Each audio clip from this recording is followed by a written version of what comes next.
ሰላም ሰላም እንዴት ናችሁ? ይህ የአስረኛ ክፍል የሂስትሪ ትምህርት ነው። በዛሬው ክፍለ ጊዜ ትምህርታችን ምዕራፍ 5 እንጀምራለን። ዩኒት 5 ቪዲዮ 1 and unit 5 it says global and regional development since 1945 ከ1945 ጀምሮ ያሉ ዓለም አቀፍና ቀጠናዊ ወይም ደግሞ አካባቢያዊ ስልጣኔዎችን ወይም ደግሞ ልማቶችን ወይም ደግሞ ዲቨሎፕመንቶችን የምንመለከትበት ወይም ደግሞ ለውጦችን የምንመለከትበት ምዕራፍ ነው። እንደተለመደው መግቢያ የሆነን ዘንድ በዚህ ምዕራፍ የምናነሳቸውን ዋና ዋና ርዕሰ ሀሳቦች አስቀድመን እናንሳና የዛሬውን ክፍለ ጊዜ ከመጀመሪያው ርዕሰ ሀሳብ ጀምረን እንመለከታለን ማለት ነው። ሶ ሜይን ኮንተንትስ ኦፍ ዘ ዩኒት በዚህ ምዕራፍ የምናያቸው ዋና ዋና ታሪካዊ ሁነቶች የሚከተሉት ናቸው። ሜይን ኮንተንትስ ኦፍ ዘ ዩኒት አር ዘ ፎሎዊንግ።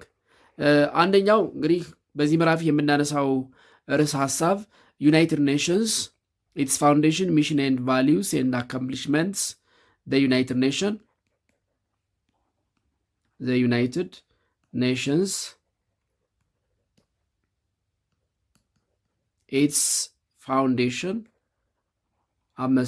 አመሰራረቱ፣ ተልእኮው፣ missions, values, እሴቶች and accomplishments የሚል ሀሳብ እናያለን። accomplishments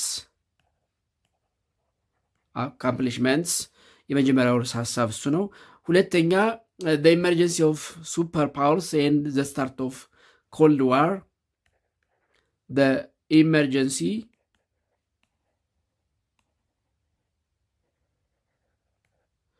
emergence of superpowers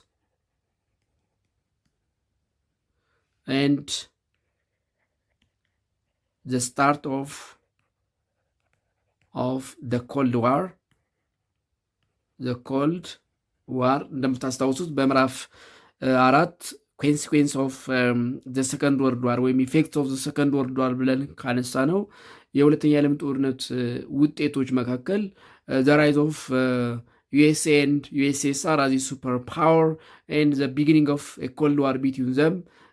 bloodless diplomatic and political competition between the two superpowers and their allies የሚለውን ታስታውሳላችሁ። ስለነሱን እንማማራለን። ሁለቱ ሀያላን ሀገራትና የጀመሩት የቀዝቃዛው ጦርነት።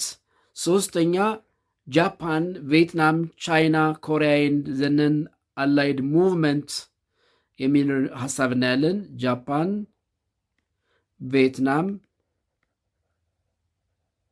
ቻይና፣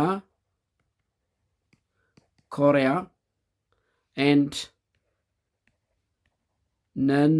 non-aligned movement ወይም በአጽሮተ ቃል NAM። ስለዚህ ሀሳብ እናነሳለን። አራተኛ በዚህ ምዕራፍ የምናየው ሌላው ርዕሰ ሀሳብ የአረብ እስራኤል ዋር። እንግዲህ የአረብ እስራኤል ዋር ዛሬም ዓለማችንን እያመሰ ያለ አንድ ጦርነት ነው። ስለሱ እናያለን። አረብ እስራኤል ዋር የአረብ ሀገራትና እስራኤል ለምንድን ነው የሚዋጉት? መሰረታዊ ምክንያት ምንድን ነው? ለምን ነው ማይቆመውስ? መቼስ ይቆማል ይሄ ጦርነት? ወይስ እንደው ዓለም እስከሚያልፍ ድረስ የሚቀጥል ጦርነት ነው? እንግዲህ ከታሪክ እይታ አንጻር እናያለን። መጨረሻ the last topic what we will discuss in this unit በዚህ ምዕራፍ የምናየው ሌላው የመጨረሻው ሀሳብ the fall of communist in Asia during the Cold War ነው፣ ወይም ደግሞ የዩኤስኤስአር መበተን። the fall of communism in Asia communism in Asia during the Cold War ኮልድ ዋር ወይም ደግሞ የዩኤስኤስአር መበታተንን በተመለከተ እናያለን። ስለዚህ በዚህ ምዕራፍ የምናነሳቸው መሰረታዊ ርዕሰ ሀሳቦች እነዚህ አምስቱ ናቸው ማለት ነው። ዘ ዩናይትድ ኔሽን ኢትስ ፋውንዴሽን ሚሽን ቫሊዩስ ኤንድ አካምፕሊሽመንትስ፣ ሁለተኛ ዘ ኢመርጀንሲ ኦፍ ሱፐር ፓወርስ ኤንድ ዘ ስታርት ኦፍ ዘ ኮልድ ዋር፣ ሶስተኛ ጃፓን፣ ቪየትናም፣ ቻይና፣ ኮሪያ ኤንድ ዘ ነን አላይንድ ሙቭመንት፣ አራተኛ ዘ አረብ እስራኤል ዋር፣ አምስተኛ ዘ ፎል ኦፍ ኮሚኒዝም ኢን ኤዥያ ዱሪንግ ዘ ኮልድ ዋር የሚሉ 5 ርዕሰ ሀሳቦችን እናነሳለን ማለት ነው። ለዛሬ 5.1 ዘ ዩናይትድ ኔሽን ኦርጋናይዜሽን ፎርሜሽን ሚሽን ፕሪንሲፕልስ ኤንድ አቺቭመንትስ የሚለውን እንመለከታለን። 5.1 5.1 the United Nations Organization formation mission principles and achievements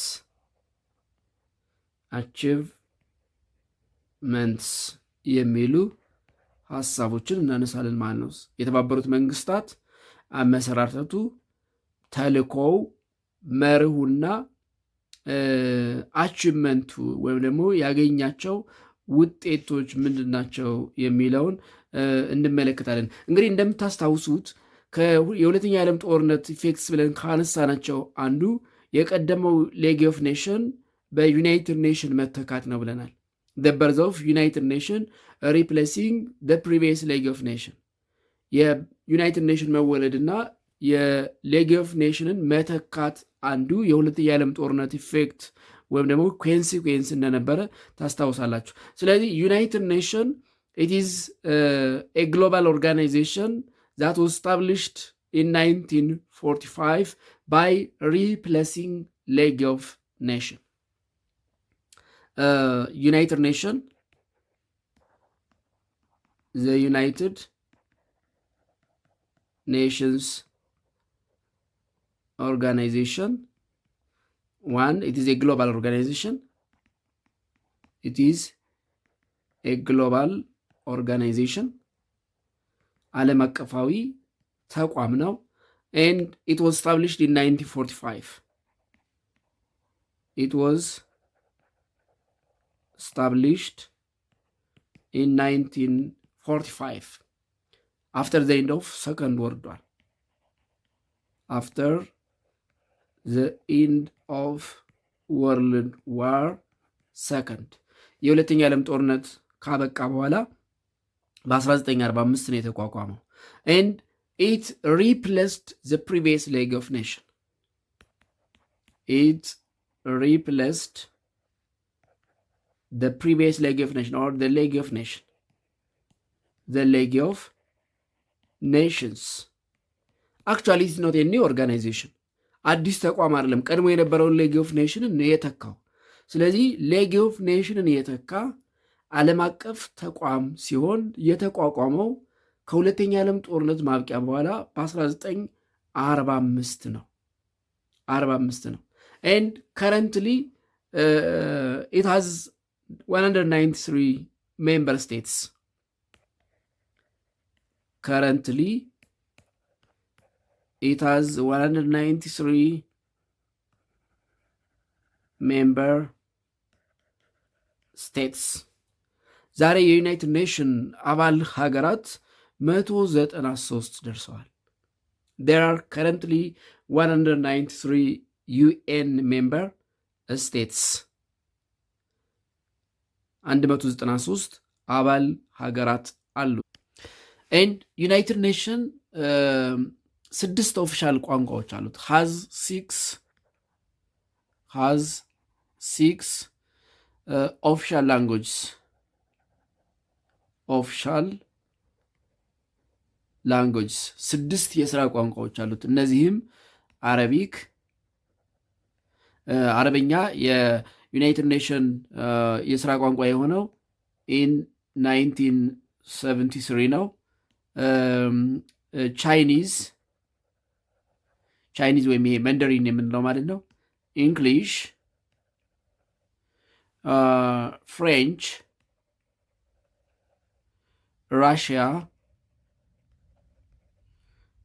ራሽያን ላንጉጅ እና ስፓኒሽ ናቸው።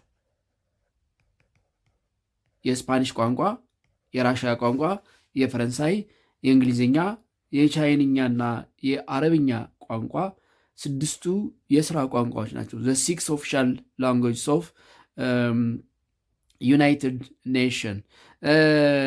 አብዛኞቹ አምስቱ ማለት ይቻላል አምስቱ ቋንቋዎች የዩናይትድ ኔሽን ፐርማነንት ሜምበር ኦፍ ዘ ሴኩሪቲ ካውንስል የተደረጉ ቋንቋዎች ናቸው። The 5 official languages were chosen when the UN was founded. That is the language of the permanent members of the Security Council. The five official languages of United Nations are the language of the permanent members are the language of the permanent members. The permanent members of the Security Council.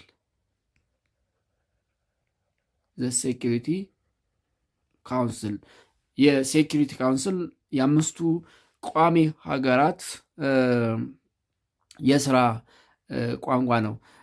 ነገር ግን ሴክሬታሪያት ጽህፈት ቤቱ የሚጠቀመው ግን ሁለቱን ቋንቋዎች ነው፣ እንግሊዝኛና ፈረንሳይኛን። በት ሴክሬታሪያት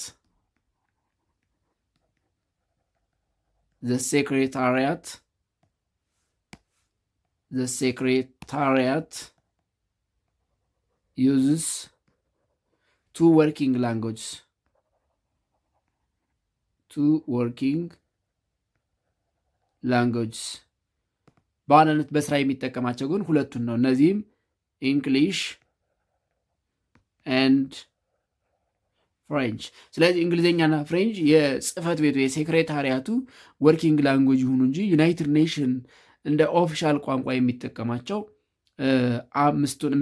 ስድስቱን ቋንቋዎች ነው። አረበኛ፣ ቻይንኛ፣ እንግሊዝኛ፣ ፈረንሳይኛ፣ ራሽያኛ እና ስፓኒሽኛ ነው። ስለዚህ 6 የስራ ቋንቋዎች አሉት። ሴክሬታሪያት ወይም ደግሞ የጽህፈት ቤቱ ግን የሚጠቀማቸው የስራ ቋንቋዎች ብዙ ጊዜ መግለጫ ሲያወጣ የሚጠቀማቸው ቋንቋዎች ሁለቱ ናቸው፣ የእንግሊዝኛና የፈረንሳይኛ ወይም ፍሬንች ላንጉጆች ናቸው ወይም ቋንቋዎች ናቸው። ሌላው የዩናይትድ ኔሽንን የአመሰራረት ታይም ላይን ስንመለከት ታይም ላይንስ ኦፍ ዘ ሂስትሪ ኦፍ ዩናይትድ ኔሽን ታይም ላይን ኦፍ ዘ ሂስትሪ ኦፍ ዘ ዩናይትድ ኔሽንስ ስንመለከት እንግዲህ አመሰራረቱ እንዴት ነው፣ ሂደቱ ምን ይመስል ነበር የሚለውን ስንመለከት ከሁለተኛ የዓለም ጦርነት ማብቃት በፊት ኦገስት 1941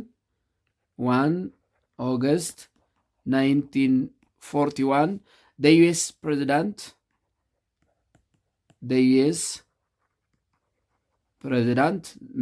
the United States of American president Franklin D.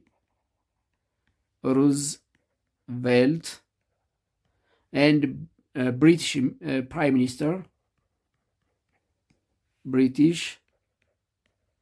Prime Minister የእንግሊዝ ጠቅላይ ሚኒስተር ዊንስተን ቸርችል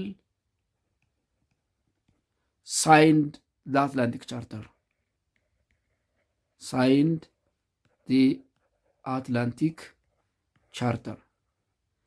የአትላንቲክ ቻርተር የሚል ስምምነት ተፈራረሙ። ማን? ዩኤስኤ እና ብሪቴን ማለት ነው። ዩኤስኤ ባይ ፕሬዚዳንት ፍራንክሊን ዲ ሩዝቬልት፣ ብሪቴን በጠቅላይ ሚኒስትሯ ዊንስተን ቸርችል። እንግዲህ ከዛ ነው የሚጀምረው ማለት ነው የዩናይትድ ኔሽን የመቋቋም ሀሳብ። ስለዚህ ጥንስሱ ወይም ደግሞ ጅማረው ከአትላንቲክ ቻርተር which was signed in between United States of America by her president Franklin D. Roosevelt and Britain by her prime minister Winston Churchill ነው። Then on January 1942 on January 1942 January 1 1942 26 countries signed the Declaration of the United Nations. 26 countries signed the Declaration of the United Nations. The United Nations, which set forth the war aims of the Allied power. የአላይድ ፓወሮችን የጦርነት ግብ የሚያሳይ ዩናይትድ ኔሽን ዲክላሬሽን መሰረቱ ማለት ነው፣ ወይም ደግሞ ፈረሙ። አት ዚስ ታይም the name ዩናይትድ ኔሽን was originally used. ዩናይትድ ኔሽን የሚለው ስያሜ ለመጀመሪያ ጊዜ የተጠቀሙት በዚህ ጊዜ ነው። at this time the name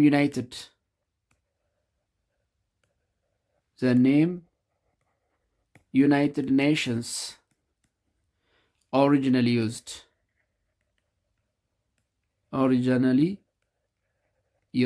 ስለዚህ በ1942 26ቱ ሀገራት የፈረሙት ዲክላሬሽን ኦፍ ዩናይትድ ኔሽንስ ዩናይትድ ኔሽን የሚለው ስያሜ ለመጀመሪያ ጊዜ የተጠቀሙት 1942 ነው። ኤንድ ኦክቶበር ኤንድ ዲሴምበር 1943 ኦክቶበር ኤንድ ዲሴምበር 1943 ጥቅምትና ታህሳስ 1943 the idea of United Nations found expression in declarations signed at conference in Moscow and Tehran. At the conference of Moscow,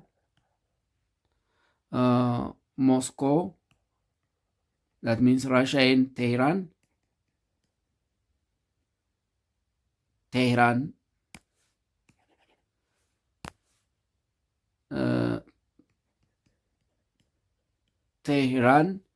the idea for the United Nation, the United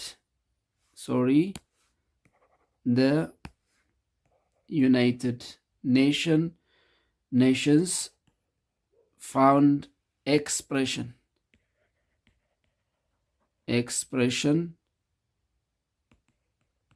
in the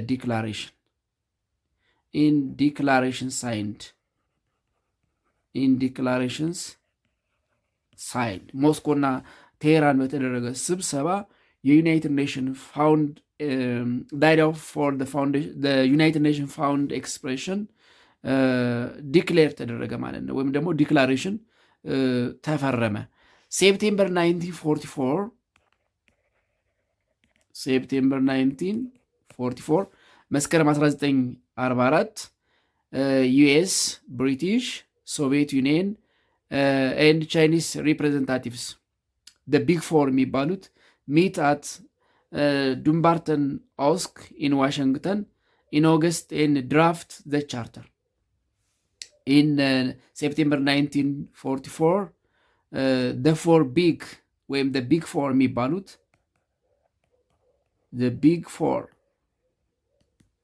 አራቱ ሀያላን የሚባሉት ማለትም ዩናይትድ ስቴትስ ኦፍ አሜሪካ፣ ሶቪየት ዩኒየን ወይም ዩናይትድ ሶቪየት ሶሻሊስት ሪፐብሊክ፣ ብሪቲሽ ወይም ብሪቴን ኤንድ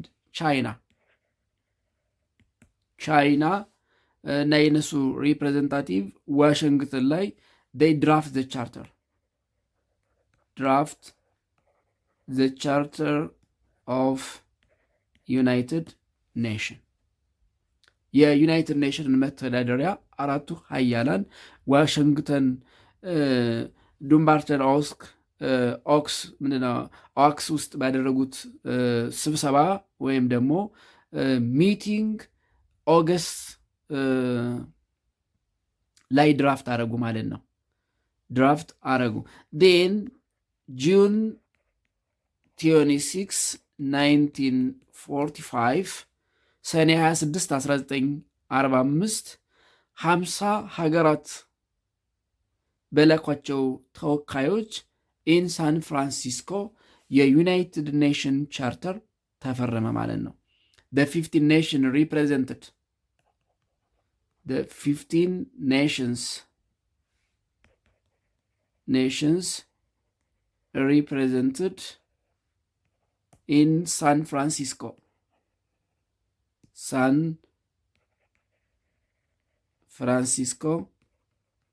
signed the Charter of United Nations.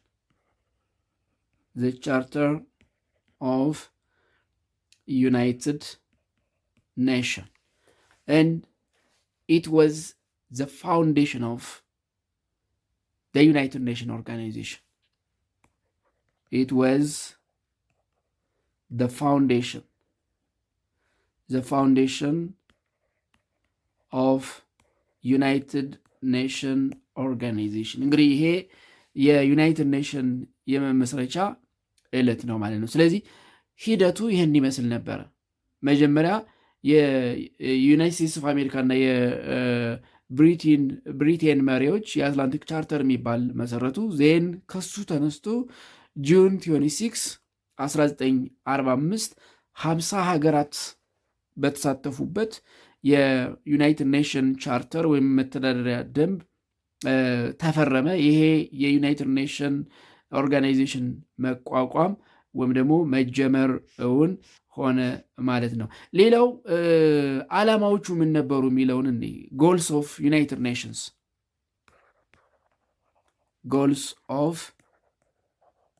ዩናይትድ ኔሽንስ ግቦቹ ምን ነበሩ? ዩናይትድ ኔሽን ሃዝ 4 ሜን ጎልስ፣ 4 ዋና ዋና ግቦች አሉት።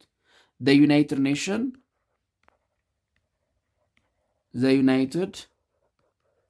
ኔሽንስ ሃዝ 4 ሜን ጎልስ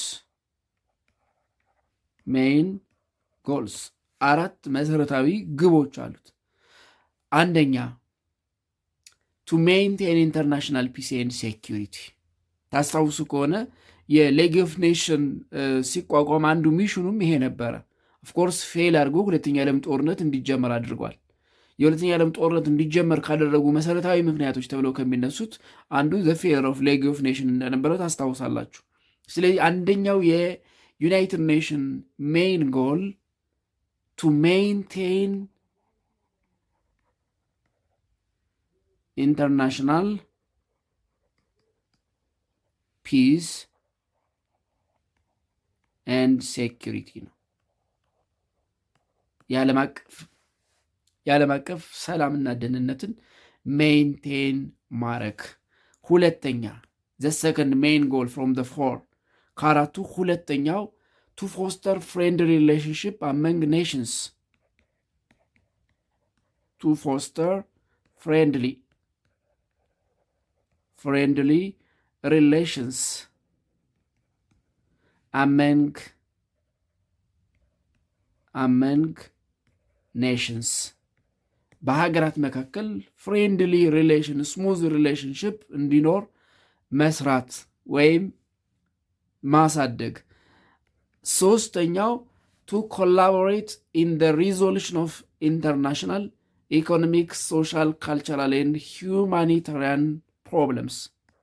To collaborate in the resolution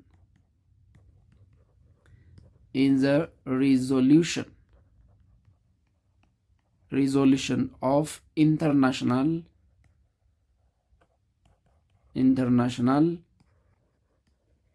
ኢኮኖሚክ፣ ሶሻል፣ ካልቸራል ኤንድ ሁማኒታሪያን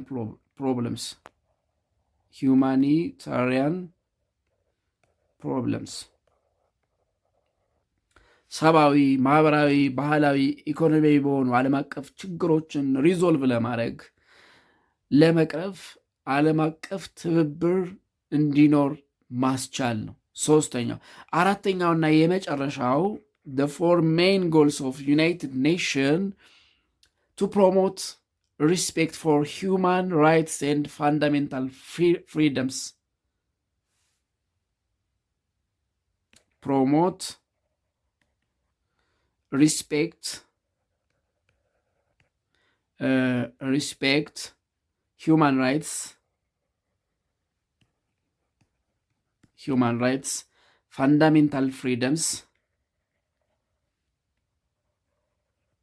fundamental freedoms, and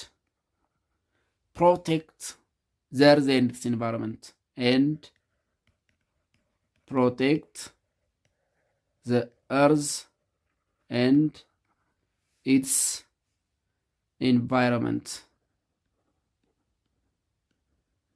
የዩናይትድ ኔሽን ዋና ዋና ግቦች ወይም ጎልስ እነዚህ ናቸው ማለት ነው።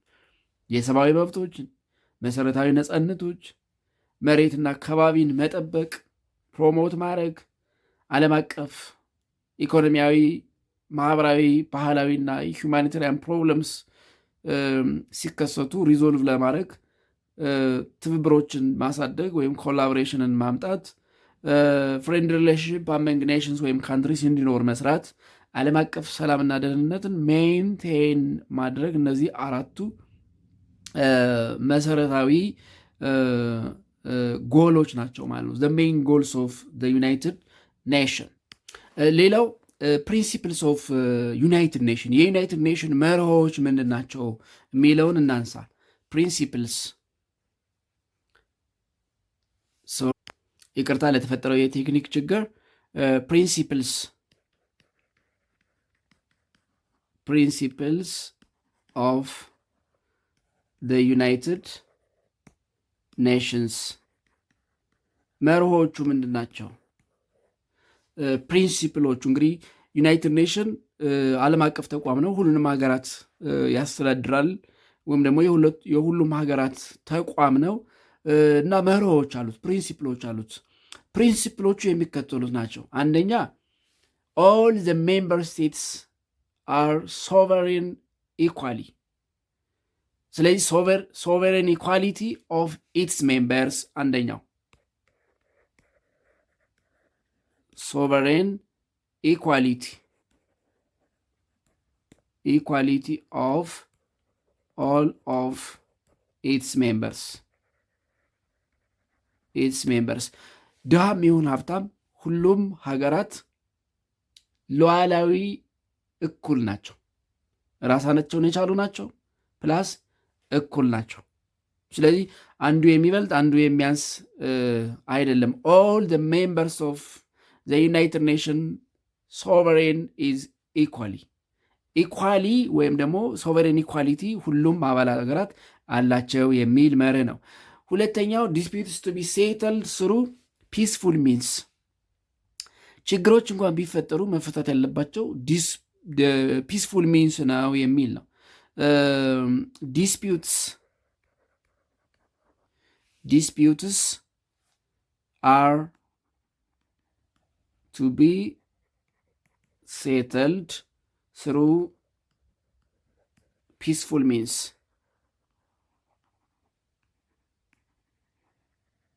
የጦርነት አማራጭ በፍጹም መታሰብ የለበትም የሚል መርህ አለው። በሀገራት መካከል የሚፈጠሩ ግጭቶች መፈታት ያለባቸው ሰላማዊ በመሆነ መንገድ ነው የሚል መርህ አለው። ሌላው ሜምበርስ አር ቱ ሪፍሬን ፍሮም ዘ ትሪት ኦር ዘ ዩዝ ኦፍ ፎርስ ኢን ቫዮሌሽንስ ኦፍ ዩናይትድ ኔሽንስ ፐርፐስ፣ ሁሉም አባል ሀገራት ኃይልን ከመጠቀም መቆጠብ አለባቸው።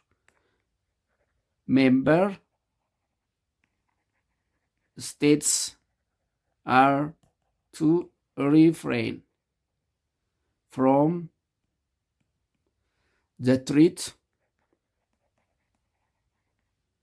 or use of force በትክክል እየተገበረ ነው? ሌላ ጥያቄ ነው። ግን መርሁ ሁሉም አባል ሀገራት ኃይልን ከመጠቀም መቆጠብ አለባቸው የሚል መርህ አለው። ሌላው መርሁ ምንድን ነው?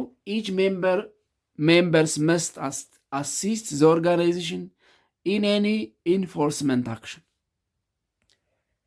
ኢች ሜምበርስ መስት አሲስት the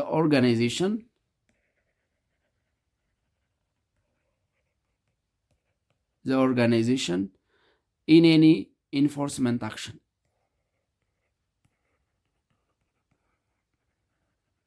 enforcement actions የትኛውንም ስራ ሲሰራ ኢንፎርስ ሲያደርግ ተግባራዊ ሲያደርግ የመተባበር ግዴታ አለባቸው። ሌላው ነን ኢንተርቬንሽን ኢን ማተርስ ኮንሲደርድ ዊዝ ዘ ዶሜስቲክ አውቶሪቲ ኦፍ ኤኒ ስቴት ነው። በየትኛውም መንግስት የውስጥ ጉዳይ ጣልቃ መግባት አይቻልም። ነን ኢንተርቬንሽን ኢን ማተርስ ኮንሲደርድ ዊዝን domestic authority, the domestic authority of any states በየትኛውም ሀገር በየትኛውም መንግስት የውስጥ ጉዳይ ጣልቃ መግባት አይቻልም። ሁሉም አባል ሀገራት የኦርጋናይዜሽኑን ኤኒ ኢንፎርስመንት አክሽን መደገፍ አለባቸው። እያንዳንዱ አባል ሀገር ኃይልን ከመጠቀም መቆጠብ አለበት።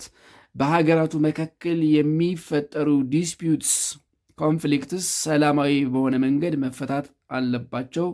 ሁሉም የዩናይትድ ኔሽን አባል ሀገራት ሶቨሬን ኢኳሊቲ አላቸው፣ ሉዓላዊ እኩልነት አላቸው የሚሉ ፕሪንሲፕልስ ወይም መርሆች አሉት። የመጨረሻው እዚህ ጋር የምናነሳው ዩናይትድ ኔሽን በተመለከተ ስትራክቸርስ ኦፍ ዩናይትድ ኔሽን የዩናይትድ ኔሽን መዋቅሮች ታስታውሱ ከሆነ ሌግ ኦፍ ኔሽን 3 መዋቅሮች ነበሩት።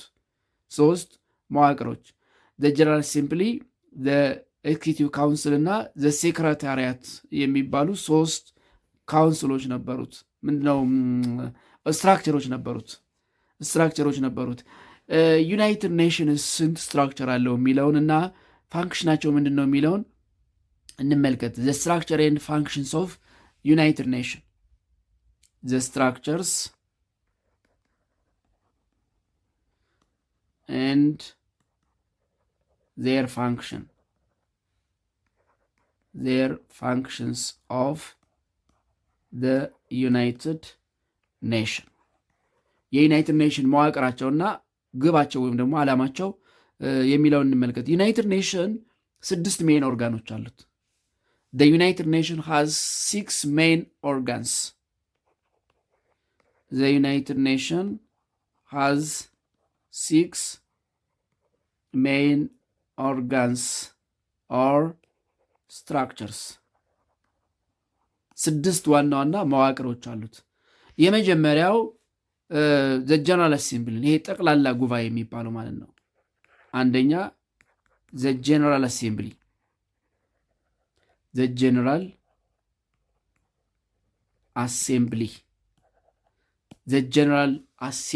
የሚባለው ነው። እንግዲህ ጀነራል አሴምብሊ የምንለው ጠቅላላ ጉባኤ ማለት ነው። it is a meeting of all the representatives of the member states. is the meeting of the representatives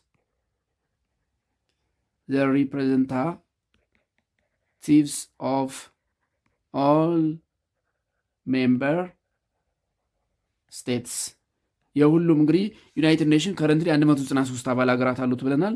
የእነዚህ ሁሉ ተወካዮች የሚያደርጉት ጉባኤ ወይም ሚቲንግ ጀነራል አሴምብሊ ተብሎ ይጠራል። ዜር ኢዝ ኦንሊ ዋን ቮት ፐር ኔሽን፣ እያንዳንዱ ኔሽን አንድ ድምፅ ይኖረዋል። ዜር ኢዝ ወይም ደግሞ አንድ ተወካይ ይኖረዋል ማለት ነው። ዜር ኢዝ ኦንሊ ዋን ቮት ፐር ኔሽንስ ፐር ኔሽን ኦር ኔሽንስ። እያንዳንዱ ሀገር አንዳንድ ሰው ነው የሚወክለው። ሀያል ስለሆነ 2 ሰው አይልክም። ድሃ ስለሆነ 1 ሰው አይልክም።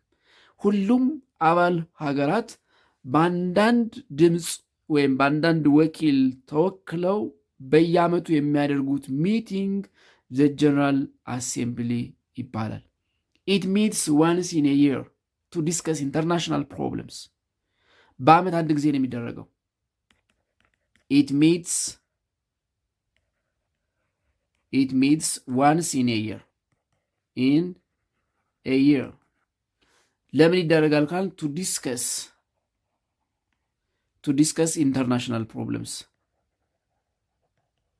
ኢንተርናሽናል ፕሮብለምስ ዓለም አቀፋዊ ለሆኑ ጉዳዮች በዓመት አንድ ጊዜ የአባል ሀገራቱ ወኪሎች የሚያደርጉት ስብሰባ ዘ ጀነራል አሴምብሊ ይባላል። ዘ ጀነራል አሴምብሊ ኢንተርናሽናል ፕሮብለምስ ሲባል ለምሳሌ የተቋሙን በጀት ኤንድ ኢሌክቲንግ ዘ ሜምበርስ ኦፍ ዘ ሴኩሪቲ ካውንስል እነዚህ እና ሌሎች ዓለም አቀፍ ምንድነው ችግሮችን ሲኖሩ ወይም ሲያጋጥሙ በዓመት አንድ ጊዜ የአባል ሀገራቱ ወኪሎች አንዳንድ ተወካይ የሚያደርጉት ዓመታዊ ጠቅላላ ጉባኤ ዘ ጀነራል አሴምብሊ። ስለዚህ አንደኛው of the 6 main organs or structures of United Nations, the first one is the General Assembly. It is a meeting of only one vote per nation, or the meeting of the representatives of all member nations, and it's held once in a year. የሚደረገው በዓመት አንድ ጊዜ ነው። የሚደረገውም ዓለም አቀፍ ችግሮችን ለመወያየት የዩናይትድ ኔሽን በጀትን የሴኪሪቲ ካውንስል አባላትን መረጣ በተመለከተ በዓመት አንድ ጊዜ መሪዎች የሚያደርጉት ስብሰባ ዘ ጀነራል አሴምብሊ ይባላል። ሁለተኛው the second structure or body of or organ of United Nations the Security Council ነው። the Security Council የጸጥታው ምክር ቤት የሚባለው ማለት ነው። the Security Council. The Security Council, it is charged with maintaining peace and security among countries. It is charged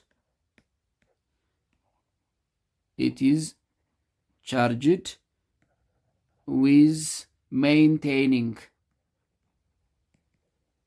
maintaining peace and security among countries.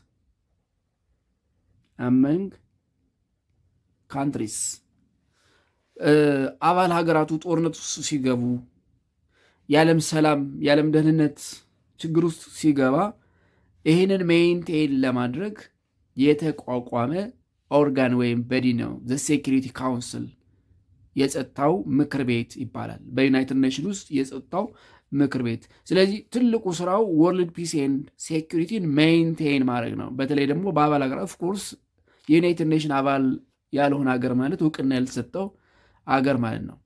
እውቅና ያልተሰጠው ዝም ብሎ ራሱን እንደ ሀገር የሚቆጥር ለምሳሌ ሶማሊላንድ። አሁን ሶማሊላንድ ራሷን እንደ ሀገር ትቆጥራለች፣ ግን በዩናይትድ ኔሽን ውክልና የላትም። ምክንያቱም ዩናይትድ ኔሽን እውቅና አልሰጣትም፣ እንደ ሀገር እውቅና ስላልተሰጣት ማለት ነው። ኤንድ ኢት ኢዝ ዘ ሞስት ፓወርፉል ቦዲ ኦፍ ዩናይትድ ኔሽን። ይሄ ዘ ሴኪሪቲ ካውንስል የምንለው ኢት ኢዝ ዘ ሞስት ፓወርፉል the most powerful body of the United Nations organization. The most powerful body of ወይም the most powerful organ of United Nations organization የሚባለው the Security Council ወይም የጸጥታው ምክር ቤት ነው። The decision of the council are known as United Nations Security Council resolution ይባላል። የሚያደርጉት ውሳኔ ዩናይትድ ኔሽንስ ሴኩሪቲ ካውንስል ሪዞሉሽን ይባላል። ኤንድ ዘ ሴኩሪቲ ካውንስል ኮምፕራይዝ 5 ፐርማነንት ስቴትስ ኤንድ 10 ነን ፐርማነንት ስቴትስ። ታስታውሱ ከሆነ ሌግ ኦፍ ኔሽን 4 ፐርማነንት እና 4 ነን ፐርማነንት አባል ሀገራት ምንድነው ነበሩት? ኤክስኪዩቲቭ ካውንስል የሚባለው ማለት ነው። ኤክስኪዩቲቭ ካውንስል ኦፍ ሌግ ኦፍ ኔሽን ሚንስ ሴኩሪቲ ካውንስል ኦፍ ዩናይትድ ኔሽን። ስለዚህ ካውንስል consisted or comprises 5 permanent members, 5 permanent members በየዓመቱ የማይለወጡ ቋሚ አባላት አሉት። እነዚህም ዩናይትድ ስቴትስ ኦፍ አሜሪካ፣ ብሪቴን፣ ፍራንስ፣ ራሽያ ኤንድ ቻይና ናቸው። እነዚህ አይቀየሩም። የሴኩሪቲ ካውንስል ቋሚ አባላት ናቸው። ከእነዚህ በተጨማሪ 10 ነን ፐርማነንት ሜምበርስ 10 ነን ፐርማነንት ሜምበርስ who are elected for 2 years of service by the General Assembly, who are elected for 2 years service by the General Assembly. The General Assembly በዓመታዊ ጠቅላላ ጉባኤ በየ2 ዓመቱ የሚመረጡ 10 ቋሚ ያልሆኑ አባላትና 5 ቋሚ አባላት አሉት። ስለዚህ ይህ ምንድነው? የሴኩሪቲ ካውንስል በጥቅሉ ስንት አባላት አሉት ማለት ነው? 15 አባላት አሉት። ዘሴኩሪቲ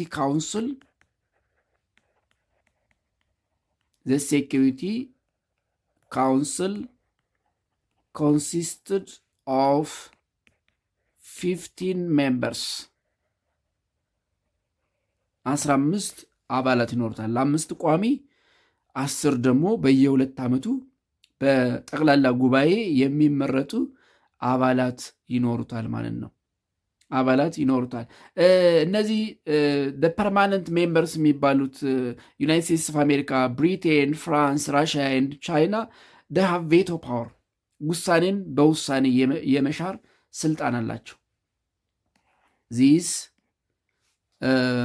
have the veto power.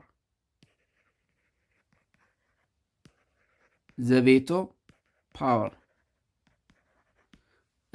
ከአምስቱ አንዱ ውሳኔውን ከተቃወመ ውሳኔው አይጸድቅም። ቬቶ ፓወር ድምፅን በድምፅ የመሻር መብት አላቸው። ለምሳሌ አንድን ሀገር ለምሳሌ በእስራኤልና በጋዛ መካከል ያለው ጦርነት ይቁም ብሎ የሴኪሪቲ ካውንስል ቢወስንና ለምሳሌ ከነዚህ ከአምስቱ ዩኤስኤ ባትደግፈው አይጸድቅም ማለት ነው። እነዚህ ድምፅን በድምፅ የመሻር መብት አላቸው። አንዳቸው ብቻ ነው ካሉ ውሳኔው ይሰርዛል። ስለዚህ እነዚህ አምስቱ ቬቶ ፓወር ድምፅን በድምፅ የመሻር መብት አላቸው። ሶስተኛው ዘ ሴክሬታሪያት ነው፣ ዋና ጸሐፊ የምንለው ማለት ነው። ሶስተኛው ዘ ሰርድ ኦርጋን ኦር ቦዲ ኦፍ ዩናይትድ ኔሽን ዘ ሴክሬታሪያት ዋና ጸሐፊ the secretariat it is headed by the secretary general and consists many employees. Is headed by the secretary general ዋና ጽሕፈት ቤት ማለት ነው። ዋና ጽሕፈት ቤት ዘ ሴክሬታሪያት ማለት ዋና ጽሕፈት ቤት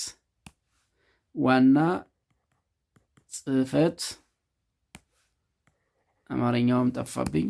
ዋና ጽሕፈት ቤት አለ። ይህ ጽሕፈት ቤት ኢትስ ሄድድ ባይ ዘ ሴክሬታሪ ዘ ሴክሬታሪ ጀነራል የሚመራው በዋና ጸሐፊ ነው። ዋና ጸሐፊ and consisted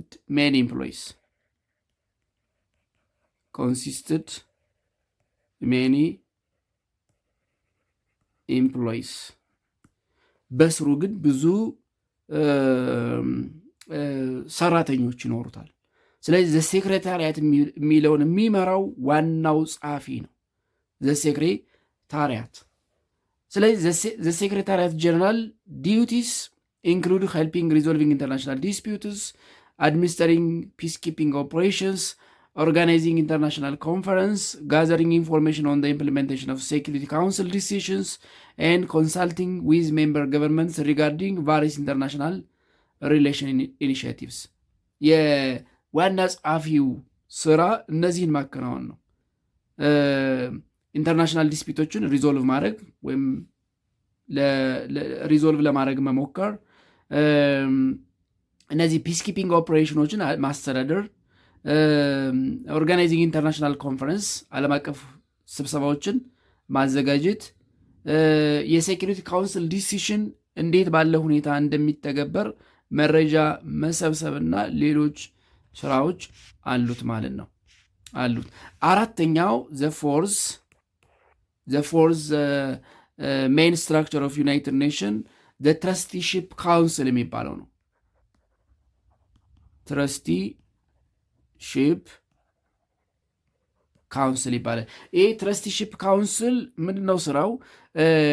ነፃ ያልሆኑ በቂ ግዛት ያሉ ሀገራት ወይም ደግሞ ሉዓላዊነታቸው ያልተከበረላቸውን ሀገራት እንዲከበርላቸው ማገዝ ነው። ኢትስ ኤም ኢዝ ሄልፒንግ ካንትሪስ አንደር ፎሬን ሩል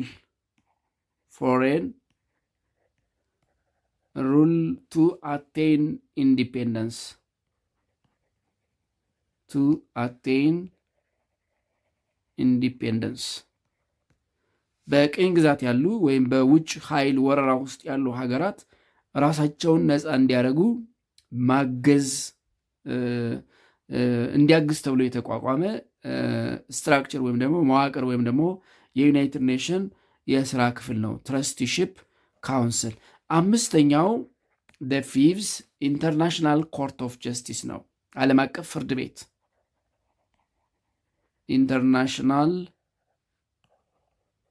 ኮርት ኦፍ ጀስቲስ ዓለም አቀፍ ፍርድ ቤት አለው።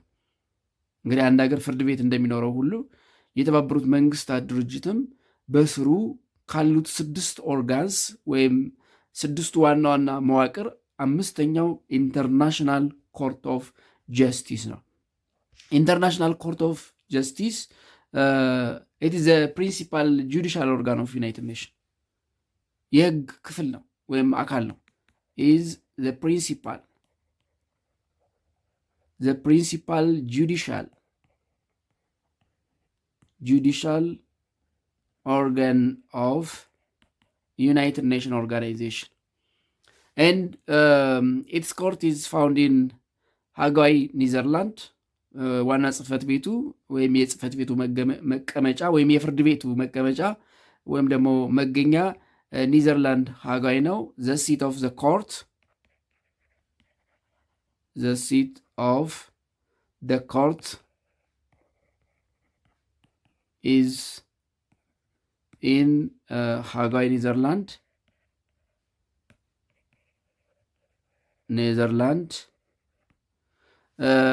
and it composed 15 judges elected by the General Assembly. ይህ ፍርድ ቤት 15 ዳኞች አሉት። እነዚህ 15 ዳኞች የሚመረጡት በጀነራል አሴምብሊ ወይም ደግሞ በአመታዊ ጠቅላላ ጉባኤ ነው። it's composed of 15 judges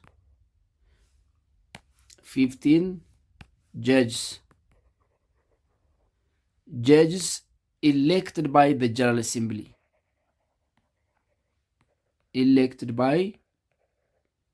ዘ ጀነራል አሴምብሊ ስለዚህ ጠቅላላ ጉባኤ ሲደረግ ዓለም አቀፋዊ ችግሮች ላይ ከመወያየት ባለፈ ተለዋጭ የሴኩሪቲ ካውንስል 10 አባል ሀገራትን ይመርጣል። የኢንተርናሽናል ኮርት ኦፍ ጀስቲስ 15 ዳኞችንም ይመርጣል ማለት ነው። ስለዚህ 15 ዳኞች ያሉት በጀነራል አሴምብሊ የሚመረጡ 15 ዳኞች ያሉት የዓለም አቀፍ የፍርድ ተቋም ወይም ደግሞ ዩናይትድ ኔሽን የህግ ተቋም የሚባለው 5ኛው ኢንተርናሽናል ኮርት ኦፍ ጀስቲስ ነው። 6ኛውና የመጨረሻው ኢኮኖሚክ ኤንድ ሶሻል ካውንስል የሚባለው ነው። 6ኛ ኢኮኖሚክ ኤንድ ሶሻል ካውንስል በአጽሮተ ቃል ኢኮሶኮ ይባላል። ኢኮሶክ የሚባለው ነው 6ኛው ኢኮኖሚክ ኤንድ ሶሻል ካውንስል። ዚስ ካውንስል አሲስት ዘ ጀነራል አሴምብሊ ኢን ፕሮሞቲንግ ኢንተርናሽናል ኢኮኖሚክስ ኤንድ ሶሻል ኮኦፕሬሽን ኤንድ ዲቨሎፕመንት። ትልቁ ስራው አሲስት ዘ ጀነራል አሴምብሊ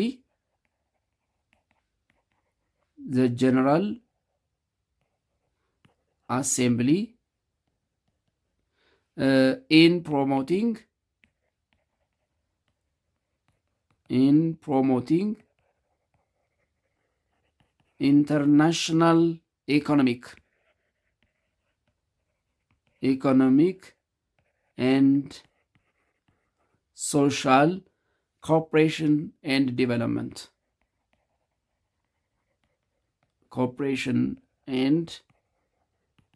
development. ስለዚህ ዩናይትድ ኔሽን 6 መዋቅሮች አሉት ወይም ደግሞ ስትራክቸሮች አሉት ማለት ነው። እያንዳንዳቸው የራሳቸው የሆነ ፋንክሽን ወይም ደግሞ ዲዩቲ አላቸው። and it's all about United Nations, its mission or goal, principles, organs and foundation የሚለውን በዚህ እንጨርሳለን። በቀጣይ the rise of superpowers and the beginning of the Cold War የሁለቱ ሀያላን ሀገራት መነሳትና የቀዝቃዛው ጦርነት ጅማሮ የሚለውን ሐሳብ ይዘን እንገናኛለን። እስከዛው ደህና ሁኑ።